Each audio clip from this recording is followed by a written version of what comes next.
et bienvenue. Aujourd'hui, je vais partager avec vous le contrôle numéro 2 du premier semestre. Commençons tout d'abord par la grammaire. Consigne numéro 1 indique si la phrase indique la joie ou la colère. Quel merveilleux tableau! Donc cette phrase, c'est une phrase exclamative qui exprime la joie. D'accord? Quelle belle couleur! Aussi, cette phrase exprime la joie. C'est super. Aussi, il exprime la joie. Vous me cassez la tête avec vos cailloux. Cette phrase exprime la colère. Ensuite, écris devant chaque phrase si elle est exclamative ou interrogative. Aimez-vous le chocolat? C'est une phrase interrogative parce qu'elle pose une question. Ici, quel délicieux plat, c'est une phrase exclamative qui exprime un sentiment et aussi qui se termine par un point d'exclamation. Peux-tu m'aider? C'est une phrase qui pose une question, alors c'est une phrase interrogative. Ici, vous voulez arriver avec nous, c'est une phrase interrogative. Elle pose une question, aussi elle se termine par un point d'interrogation. Consigne numéro 3, écris ces phrases à la forme affirmative. La voiture ne démarre pas. La voiture démarre. Qu'est-ce qu'on a fait? On a éliminé les mots de négation. Ne et pas. La voiture démarre. Donc ici négative, ici affirmative. Il ne parle pas en classe, il parle en classe. Ce train n'est pas en retard. Ce train est en retard. Réécris ces phrases à la forme négative. Les enfants pleurent, les enfants ne pleurent pas. Donc, qu'est-ce qu'on a fait? On a utilisé les mots de négation ne et pas. Aussi, on a encadré le verbe avec ne et pas. Vous voyez bien, ne est placé avant le verbe et pas, il est après le verbe. Les enfants ne pleurent pas. Ici, la pluie tombe, la pluie ne tombe pas. Donc, pour transformer en une phrase négative, on cherche le verbe de la phrase, ensuite on l'encadre avec les mots de négation. La pluie ne tombe pas, un vent léger souffle sur la plage, un vent léger ne souffle pas. Ne souffle pas sur la plage. Okay. Alors, rose, muguet, coquelicot, ce sont des fleurs. Et voiture, camion, avion, bus, ce sont des véhicules. On peut dire des véhicules de transport. Ici pour rossignol, hirondelle, merlan, hibou, ce sont des oiseaux. Et pour policier, mécanicien, plombier, facteur, ce sont des métiers. Consigne numéro 2, barre l'intrus dans chaque liste.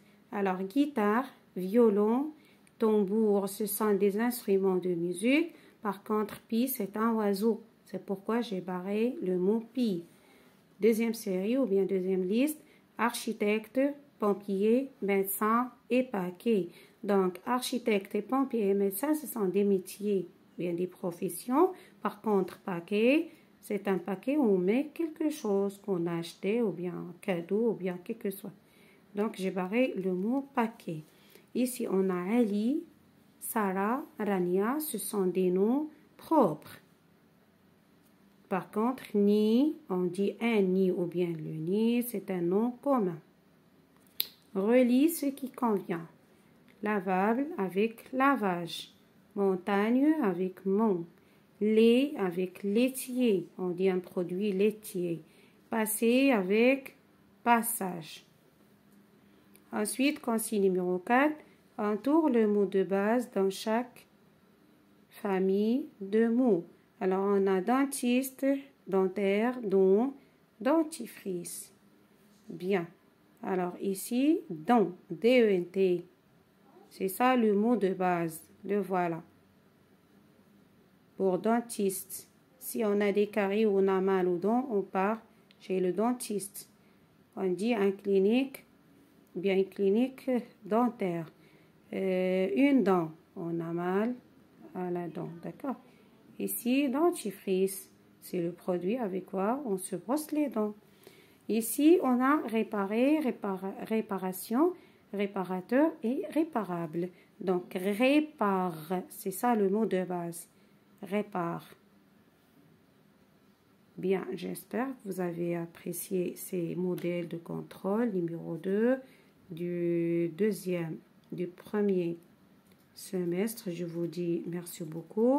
Pour la conjugaison, souligne les verbes du premier groupe.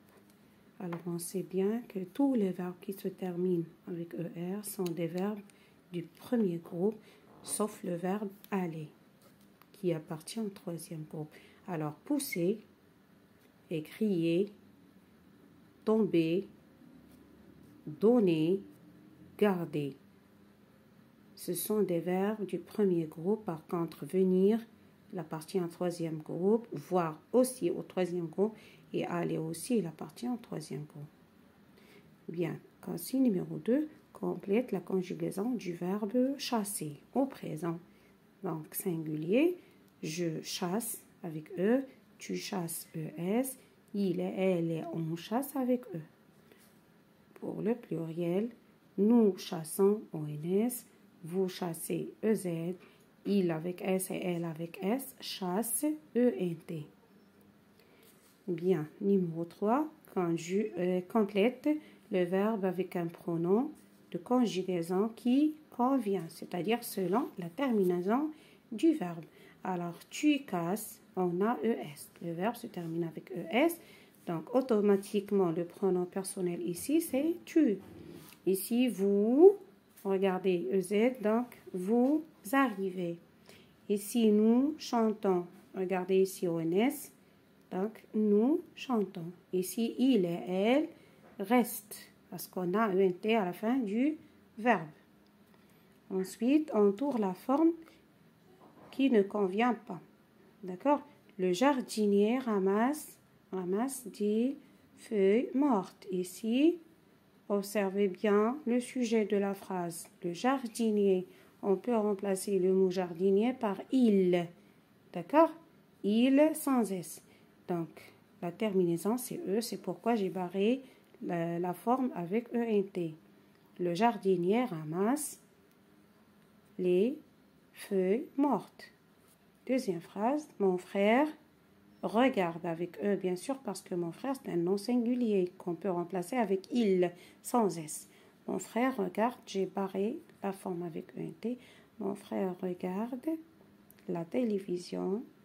Non, pardon, l'émission de sport.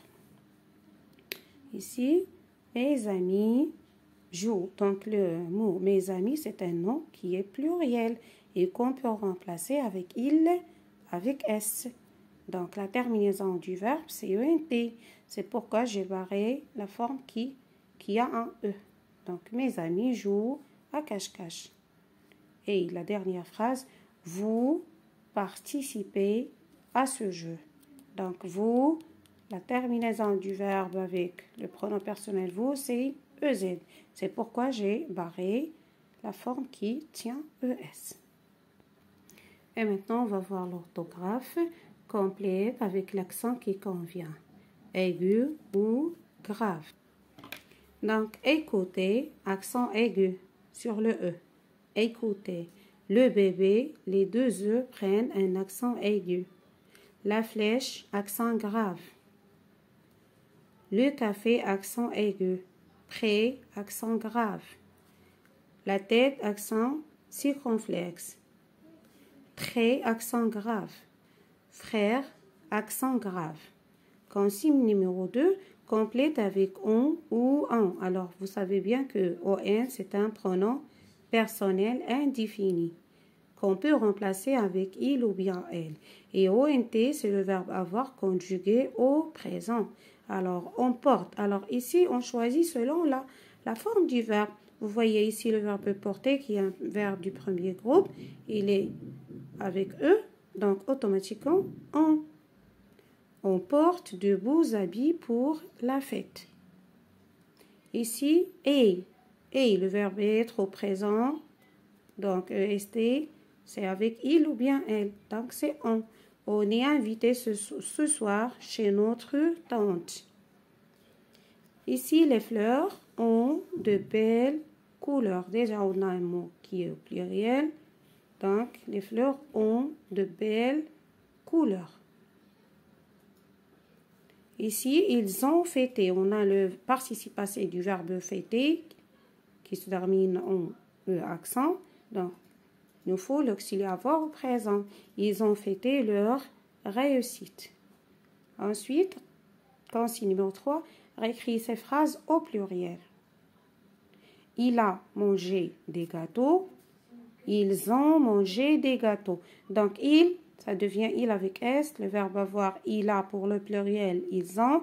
Le participe passé ne change pas. Toujours, il prend un E avec accent. Des gâteaux. D'accord? Deuxième phrase, il a sifflé. Ils ont sifflé. L'enfant a commencé à construire un château de sable. Les enfants. Donc, singulier, pluriel. Les enfants ont, regardez, ont commencé à construire des châteaux de sable.